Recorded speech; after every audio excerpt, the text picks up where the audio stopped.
Shalom Bapak Ibu yang dikasihi di dalam Tuhan Yesus, jumpa kembali dengan saya di dalam Renungan Malam. Pada malam hari ini kita mengambil sebuah tema cari aman. Kata-kata ini terdengar di telinga kurang nyaman ya, seolah-olah menunjuk kepada orang-orang yang tidak bertanggung jawab. Ketika ingin mencari aman, dia akan bersembunyi, dia akan melarikan diri, dia akan menyingkir. Tetapi apakah benar satu respon manusia untuk mencari aman selalu di dalam konotasi negatif? Apakah orang-orang yang mencari aman selalu di dalam kondisi hidup di dalam keegoisan? Karena ingin nyaman, tidak ingin diganggu, tidak ingin mendapatkan tanggung jawab ekstra sehingga harus kabur, harus melarikan diri, harus bersembunyi untuk cari aman.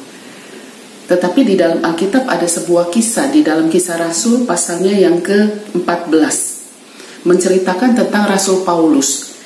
Pasal 14 ayat yang ke-6 dikatakan, setelah rasul-rasul itu mengetahui, menyingkirlah mereka ke kota-kota di Likaunia, yaitu Listra dan Derbe dan daerah sekitarnya. Ini ceritanya adalah Rasul Paulus dan Barnabas satu kali tinggal di satu tempat yang dinamakan Antioquia. Di sana mereka melayani, memberitakan Injil di rumah-rumah ibadah, di pasar-pasar, dimanapun mereka berada, mereka memberitakan tentang keselamatan di dalam Yesus Kristus. Sampai pada akhirnya kota itu banyak orang yang percaya kepada Yesus Kristus. Tetapi di sisi lain juga ada orang-orang Yahudi yang tidak menjadi percaya setelah mendengar pengajaran dari Rasul Paulus dan juga Barnabas. Lalu apa yang mereka lakukan? Mereka mulai memfitnah, mereka mulai mencari sekutu dari orang-orang yang tidak percaya kepada Allah, dan pada akhirnya mereka berusaha untuk membawa Paulus dan Barnabas ke penjara. Bahkan mereka berencana untuk merajam, menimpuk, memukul Rasul Paulus dan juga Barnabas. Dan dikatakan di dalam ayat yang ke-6, setelah rasul-rasul mengetahui rencana mereka, maka menyingkirlah mereka. Mereka cari aman, mereka menyingkir ke kota-kota di sekitar Antioquia. Bapak Ibu yang dikasihi di dalam Tuhan, apakah ketika kita ingin mencari aman, ketika kita ingin meninggalkan, menyingkir, ketika kita ingin mencoba untuk melepaskan sesuatu yang kita anggap itu sudah mengganggu keamanan, kenyamanan, lalu kemudian kita melepaskannya, lalu kemudian kita bersembunyi, apakah itu menandakan bahwa kita kurang rohani, kita kurang dewasa? Bapak Ibu yang dikasihi di dalam Tuhan, di dalam Amsal bagian yang lain, Amsal 22 ayat 3 mengatakan demikian, orang yang bijak kalau ketemu malapetaka maka dia akan bersembunyi, tetapi justru orang yang tidak berpengalaman ketika dia melihat malapetaka, dia akan maju dengan beraninya sampai akhirnya dia celaka. Apa maksudnya ini? Alkitab mengajarkan kepada kita bahwa yang penting di dalam hidup kita adalah hati, karena hati adalah sumber hidup. Jika hati kita penuh dengan keegoisan, hati kita penuh dengan penyangkalan kepada Tuhan, meskipun kita berbuat baik, itu tidak ada gunanya. Tetapi ketika hati kita tulus, hati kita betul-betul mencari hadirat Tuhan, maka itu akan mengalir perbuatan-perbuatan di mana hikmat Tuhan ada di dalamnya. Rasul Paulus dan Barnabas ketika melihat ada tanda-tanda yang membahayakan diri mereka, dan juga ada tanda-tanda yang akan membahayakan pekerjaan penginjilan pada waktu itu, akhirnya setelah mereka tahu, mereka tidak maju menentang dan melawan orang-orang Yahudi yang tidak setuju, yang tidak percaya kepada Yesus Kristus. Tetapi justru kebalikannya, Rasul Paulus dan Barnabas mereka menyingkir dan meninggalkan kota itu. Bapak Ibu yang dikasihi di dalam Tuhan, rupanya Alkitab mengajarkan kepada kita, ada waktunya kita harus berani menghadapi semua tantangan yang ada di depan kita.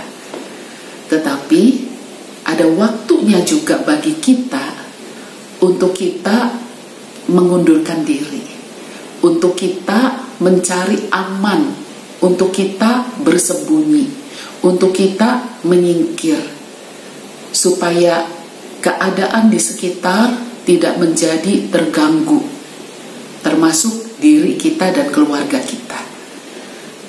Nah, di tengah-tengah masa pandemi yang berkepanjangan seperti ini, ada hal-hal yang kita harus belajar merelakan, melepaskan. Ada hal-hal di mana kita harus belajar bersembunyi. Ada hal-hal di mana kita harus belajar menyingkir. Tetapi juga ada hal-hal yang harus kita pertahankan. Biarlah kiranya ini juga menjadi satu pelajaran hidup bagi kita. Bagaimana Alkitab tidak memandang rendah orang yang menyingkir, orang yang bersembunyi, bahkan orang yang melarikan diri.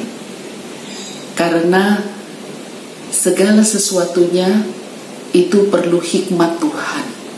Justru Alkitab mengatakan di satu momen, orang yang bersembunyi itu justru adalah orang yang bijak.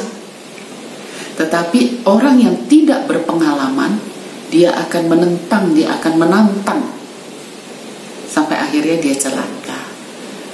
Bapak Ibu yang dikasihi di dalam Tuhan, biarlah kiranya hikmat Tuhan selalu mengawali perjalanan hidup kita di tengah-tengah kesulitan ini. Sehingga kita betul-betul dengan hikmat Tuhan tahu kapan waktunya saya harus mengundurkan diri, kapan waktunya saya harus menyingkir, kapan waktunya saya harus bersembunyi. Tetapi ada waktunya juga saya harus menyatakan diri dan saya harus menghadapi tantangan. Mari kita masuk di dalam doa. Tuhan yang mengasihi kami, pada malam hari ini kami belajar bahwa tindakan-tindakan yang kami lakukan itu bersumber dari hati yang tulus ataupun hati yang menyimpang dari Engkau. Apapun perbuatan-perbuatan baik, jika itu tidak didasari dengan hati yang tulus, maka itu tidak berarti di hadapan Tuhan. Bapa, dengan hikmat Tuhan, berikan kepada kami kerelaan untuk kami belajar menanggalkan ego kami, untuk kami belajar menanggalkan harga diri kami, untuk menyingkir, untuk melepaskan sesuatu yang sedang kami perjuangkan.